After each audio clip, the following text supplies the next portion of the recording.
Cine Recap PH. Maligayang pagbabalik sa Cine Recap PH. Warning, spoilers ahead. Ang pelikulang itatampok natin ngayon ay ang kwento ng tumakas na crime lord mula sa kustodiya ng FBI at pinigilan ng hamak na sheriff sa isang mapayapang bayan. Ang pelikulang ito ay ang American action thriller film na ipinalabas taong 2013 na pinamagatang The Last Stand. Bago tayo magpatuloy, paki-like ang video at mag-subscribe na din sa channel na ito. Maraming salamat. Sa isang bayan sa hangganan ng US at Mexico, nakatalaga si Ray Owens bilang sheriff sa maliit na bayan ng Somerton. Araw ngayon ang kanyang day off sa trabaho kaya pinili niyang mag-relax muna bilang simpleng mamamayan lang. Ngunit ang pag-uusap ng dalawang lalaki ang pumukaw sa kanyang atensyon na tila may ilegal na gawain kaya pag-alis ng mga ito kinuha niya ang plate number ng kanilang truck. Samantala ang dalawang deputy na si Mike Figueroa at Jerry Bailey ay nagpapagalingan ng pagputok ng baril, kasama si Dinkum ang may-ari ng pribadong museum ng makalumang armas. Dumating doon ang sheriff na naabutan ang ginagawa ng mga kasamahan, pinatigil niya ang mga ito at pinaimbestigahan ang may-ari ng nakuha nitong plate number. Ang lalaking nagmamay-ari ay si Burrell, leader ng grupo ng mga mersenaryo na ang layunin ay gumawa ng construction sa pagitan ng border ng dalawang bansa. Ngunit balakid sa gagawin nila ang magsasakang nagmamay-ari ng lupa at ayaw tanggapin ang alok niyang bayad kaya pinatay nila ang matanda. Sa presinto pinagsasabihan ng deputy na si Sarah Torrance ang dating kasintahan na si Frank matapos itong makulong sa paglalasing. Si Frank ay dating US Marine na minsan ang nadestino sa Afghanistan at ngayon ay tila napapabayaan na ang sarili. Best friend din ito ni Jerry pero wala siyang magawa para tulungan ang kaibigang mailabas dahil sa utos sa kanila ng sheriff. Nang gabing yun pinuntahan ni Jerry ang sheriff upang iulat na malinis ang record ng nagmamay-ari ng truck, pero ramdam ni Ray hindi lang yun ang sadya niya. Sinabi ni Jerry na gusto niyang lumipat ng Los Angeles upang umangat ang kanyang abilidad dahil wala namang aksyon sa kanilang bayan. Hiningi niya ang tulong ng sheriff dahil dati itong LA police na iniwan niya noon, pinangako naman ni Ray na tutulungan niya ito. Samantala sa Los Angeles, ang grupo ng FBI na pinamumunuan ni Agent John Bannister ay palihim na magsasagawa ng paglilipat sa preso na si Gabriel Cortez, isang mabagsik na cartel boss. Malaking puwersa ng federal ang nagtulungan para sa paglilipat ng napakadelikadong preso, ngunit habang nag-aantay ang convoy sa pagpapatuloy ng kanilang misyon may kumuhang crane sa sasakyan ng preso. Naalarma ang buong unit nang makitang itatakas ang kanilang preso at sinubukang pigilan subalit dinala ito sa itaas ng gusali. Agarang nagtungo ang mga awtoridad sa gusali habang pumalat naman ang ibang agent sa paligid. Nang makaakyat na ang sasakyan sa rooftop may nag-aantay na dong mga tauhan ni Cortez at pinasabog nito ang pintuan ng sasakyan. Pagdating ng FBI sa itaas palihim na tumakas ang grupo ni Cortez patungo sa kabilang gusali dahilan ng hindi na nila ito nakita. Nagpalit si Cortez ng kasuotan habang nakakita ang mga awtoridad ng nakasuot na pangpreso, kaya nabaling ang atensyon nila sa mga nagpapanggap na hindi lang pala nag-iisa. Ang dalawang agent na kasalukuyan ding naghahanap ay binunggo ng isang sasakyan, lumabas si Cortez kung saan ito ang nagmamaneho at hinarap ang mga agent. Pagdating ni Agent Bannister sa lugar na abutan na lang nilang patay na ang kasamahan. Sa Somerton, maagang nakatanggap ng tawag ang sheriff mula sa resto bar na lagi niyang kinakainan para i-report na hindi dumating si Mr. Parson ang tagahatid nila ng gatas. Hinala nitong baka may nangyari sa matanda kaya humingi ito ng tulong para tingnan. Agarang nagpadala ng deputy ang sheriff upang alamin ang kalagayan ng matanda. Naabutan doon ni Jerry at Sarah ang matanda na wala ng buhay. Pagdating ng sheriff tinatingnan niya sa mga deputy kung may bakas ng mga gulong sa labas at sinuri ang bangkay, hinala niyang hindi ito simpleng pagpatay lang habang nakakita naman ang dalawa ng mga bakas patungo sa bangin. Habang sa mga oras na iyon, nakakuha ng CCTV footage ang FBI ng sasakyan na ginamit ni Cortez sa pagtakas, napag-alaman nilang hindi ito basta-bastang sasakyan lang dahil isa itong modified na kayang tumakbo ng sobrang bilis. Balak sana nila itong pasabugan ng gulong upang pigilan ngunit inaalala ni Agent Bannister na baka may hawak itong hostage, kaya pinahanap na lang nila ito at gumawa ng mga checkpoint.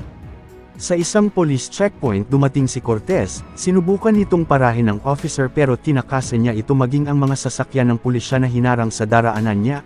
May kasama pala itong hostage na isang FBI agent na takot sa bilis niyang magpatakbo.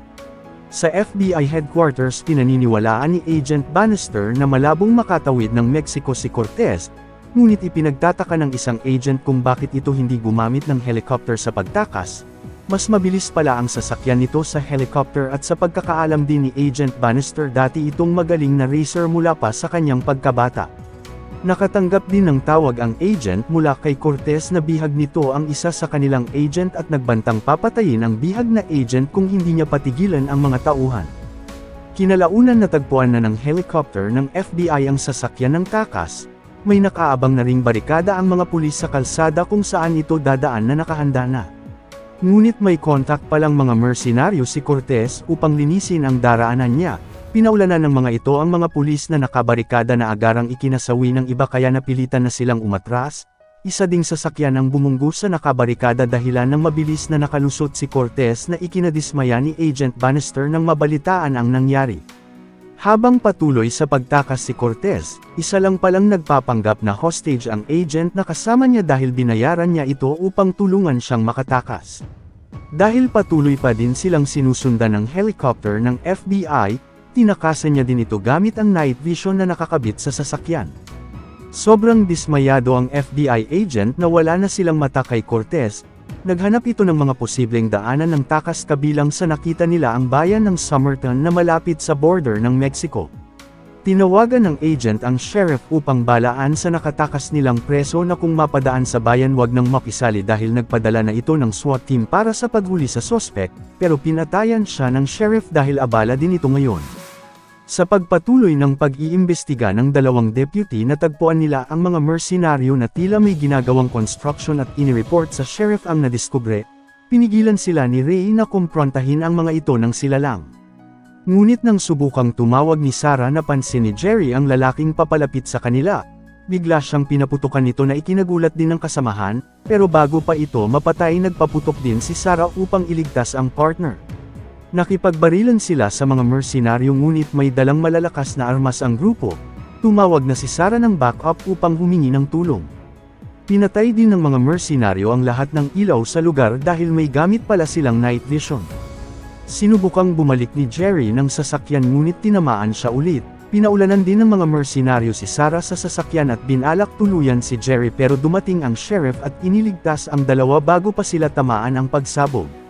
Mabilis na nagpatakbo ang sheriff pabalik ng presinto habang naghihingalo na ang deputy.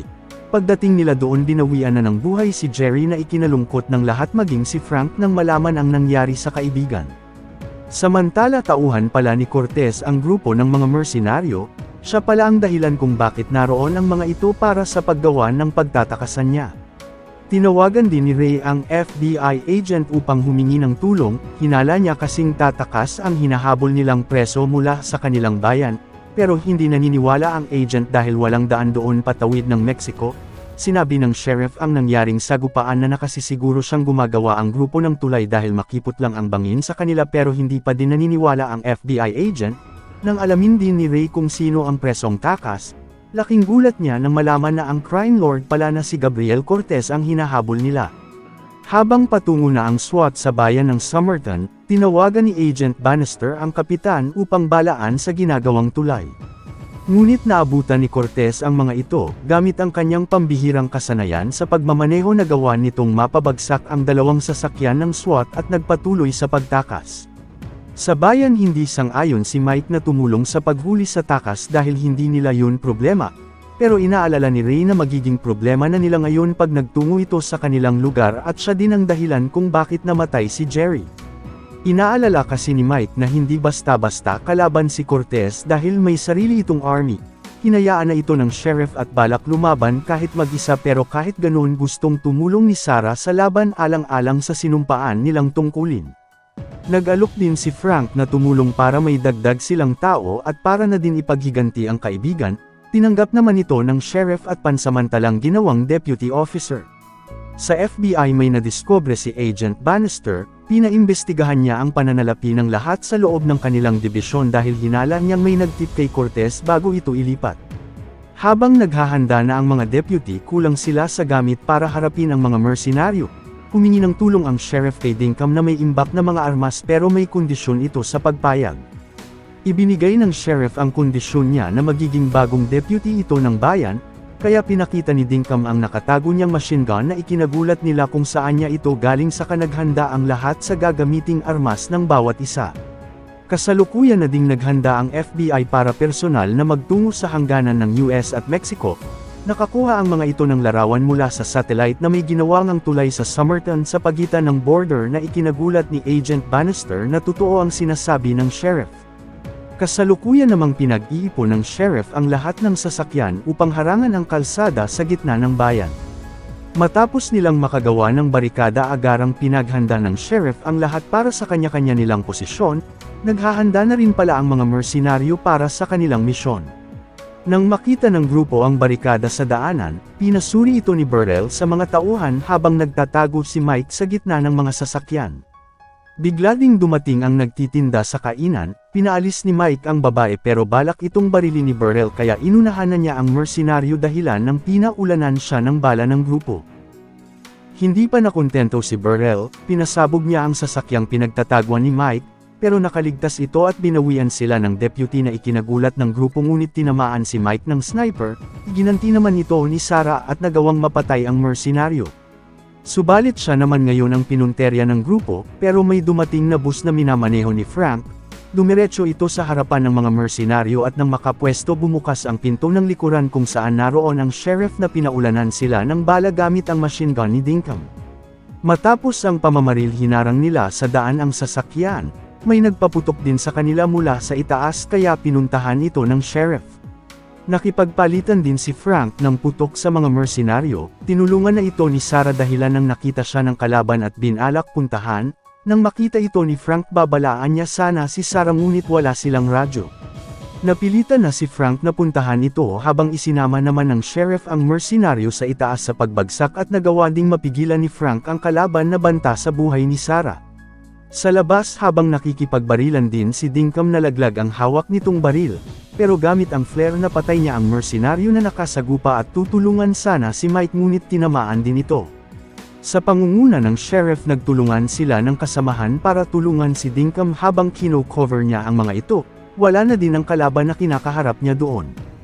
Nagawa namang makaligtas ng sheriff sa pamamaril ni Burrell ngunit naubusan na ito ng bala. Nakita niya sa ilalim ng bus ang baril ni Dinkum na agaran itong pinuntahan bago pa mapaandar ni Burrell ang sasakyan at nagawang matamaan sa tenga ang mersenaryo.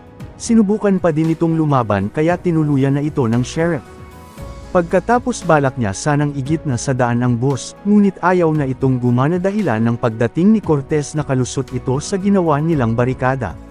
Nang matagumpay na nakalusot si Cortez nagpaalam na siya sa agent dahil hindi na niya ito kailangan. Inihulog niya ito sa sasakyan at tumuloy sa daang ginawa ng tauhan para sa kanya. Pero dumating ang sheriff upang pigilan itong makatakas at nagkagitgitan ng dalawa. Nagawa niyang mapaakyat ang sasakyan ng sheriff kaya pinaputukan ito ni Ray. Inihinto ni Cortez ang sasakyan at sinubukang magtago sa Maysan, nang tahimik na ang paligid mabilis itong tumakas pero nakasunod ang sheriff at naghabulan ulit ang dalawa hanggang sa tumama ang mga ito sa nakaparadang traktora. Matagumpay na nakaligtas si Cortez at agarang nagtungo sa ginawang tulay patawid ng border, pero pagdating niya doon nag-aantay na pala sa kanya ang sheriff. Sinubukan niya itong suhulan patawiran lang siya sa kabila sa malaking halaga, hindi pumayag ang sheriff at doon na naglaban ng dalawa hanggang sa nagawang mapabagsak ng sheriff ang takas na preso at nahuli. Samantala sa bayan dumating na ang mga FBI na naghahanap kay Cortez. Inaalala ng mga deputy ang kalagayan ng kanilang sheriff pero dumating doon si Ray nakatali sa likuran ng sasakyan ng takas na preso at agarang hinuli ng FBI.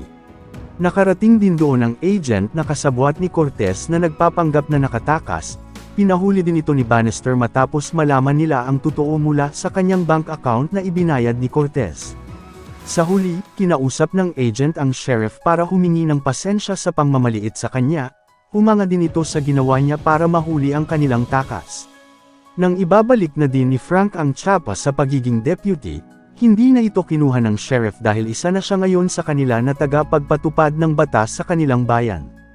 Dito na nagtatapos ang ating kwento, sana nagustuhan nyo. I-like ang video at mag-subscribe na din sa channel na ito. Maraming salamat sa panunood, hanggang sa muli. Paalam!